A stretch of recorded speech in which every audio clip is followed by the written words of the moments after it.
Good day, everyone. My name is Jello S. Villaber, and I am presenting you developments in science and technology during the American regime. During the American occupation, science and technology in the Philippines advanced quickly. The government supports of a robust public education systems allowed for this to happen. Additionally, it involved setting up public services based on science and organizations for scientific research. This is the facts. America introduced the idea free of education to the Philippine Islands. From 17 to 1901, English was primary language for institution in the Philippine primary schools.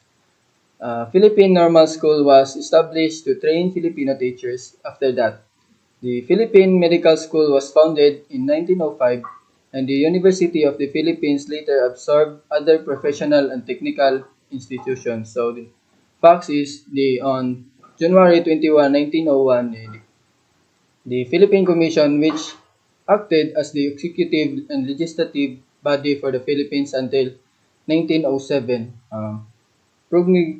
promulgated Act Number 74, creating a Department of Public Instruction in the Philippines to give primary education.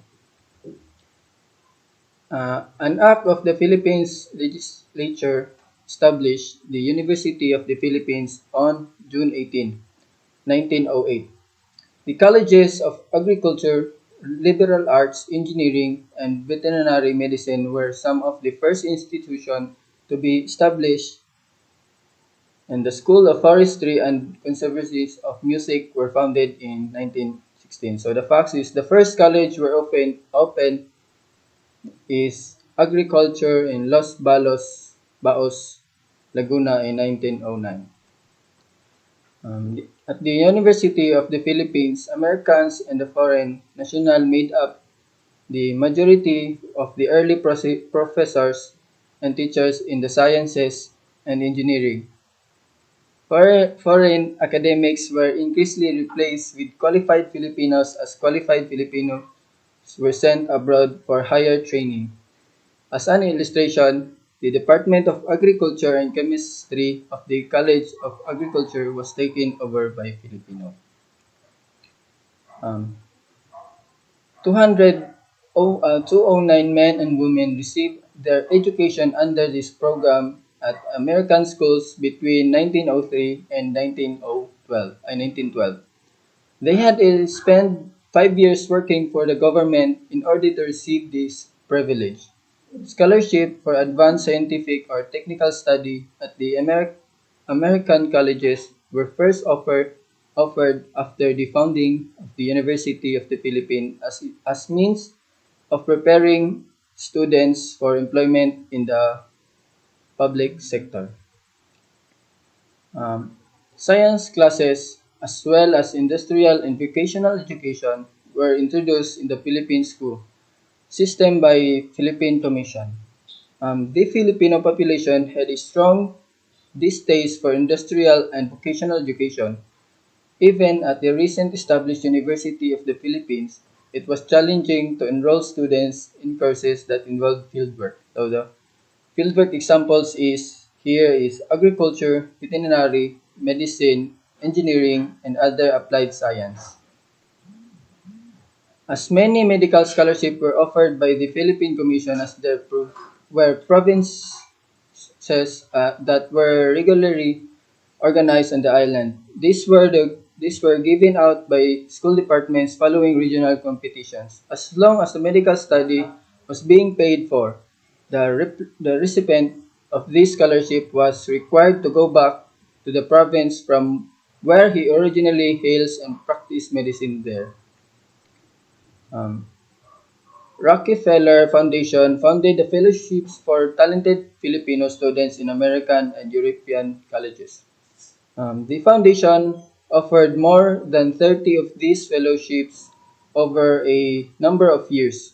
Selected nursing and medical school graduates were also given government scholarships to study at the universities in the United States. So, facts is there are two fields of public health: prevent, preventive medicine, public health, laboratory work, and teacher training in nursing education. So this is a facts. You can also see here in my PPT. So here, no capable Filipino engineers exist in 1901 when the Bureau of Public Work was established. There have been initiatives to entice Filipinos to enroll in graduate program leading to engineering careers. Only 16 Americans and 174 Filipinos were engineers in the Bureau in 1925 out of total of 190 engineers. Private education has increasingly replaced public education as a professional option for many Filipinos. The only institution of higher learning that receives funding from the government is still the University of the Philippines. It was left to the initiative of entrepreneurial Filipino because it was unable to accommodate the burgeoning social demand for universities. In order to accommodate the rising demand for professional education, many of the current private non-sectarian colleges in the Philippines were established during the early years of the American government. However, because they were designed by their founders to preserve the national history and stop the Filipino from becoming wholly Americanized, this institution retained a distinctly Filipino bent. There was no clear government policies regarding private schools when the American regime first took office. The widespread disarray that ensued led to the realization that government regulations and control were essential. The Corporation Law Act number 1459 was the first attempt at regulating private schools. It was passed in 1906. The Philippine Legislature passed Act 1927-276, sometimes known as the Private School Act, in 1917. Private schools were recognized by the Act as educational establishments rather than for profit businesses. Four employees from the Department of the Public Instructions were given responsibility of managing this institution. So this SOPAC's entrusted staff is a superintendent and assistant superintendent and two supervisors in the act. Um, in the 1925 Monroe survey revealed that the majority of private schools lack adequate physical facilities and have more part-time faculty members than full-time employees. All of these schools' equipment is grossly insufficient and scientific teaching laboratory was caricature of the real thing. So facts is here is 19 in the 1925 survey of educational system of the island was authorized by the survey was headed by Paul Monroe. 8 a.m. Next slide. It examine that things like the physical infrastructure of the school, the libraries, the lab equipment, and the number of students enrolled. The costs associated with overseeing private schools have increased, which has raised their standards. The Bureau of Government Laboratories, established by the Philippine Commission in 1901, took over the Laboratorio Municipal. The advancement of science received more government support during the American administration. The majority of Bureau's senior scientists were initially Americans, but as Filipinos gained required training, they increasingly replaced them in those roles. So, in 1905, the latter was recognized and renamed of Bureau of Science in 1905. For Filipino scientists, the Bureau of Science was an invaluable training ground for the Philippine General Hospital and Bureau of Health. It carried out the necessary chemical and biological tests on illness like leprosy, tuberculosis, cholera, dengue fever, malaria, and beriberi. Groundbreaking research was conducted. From 1906, it published the Philippine Journal of Science and that kind of work.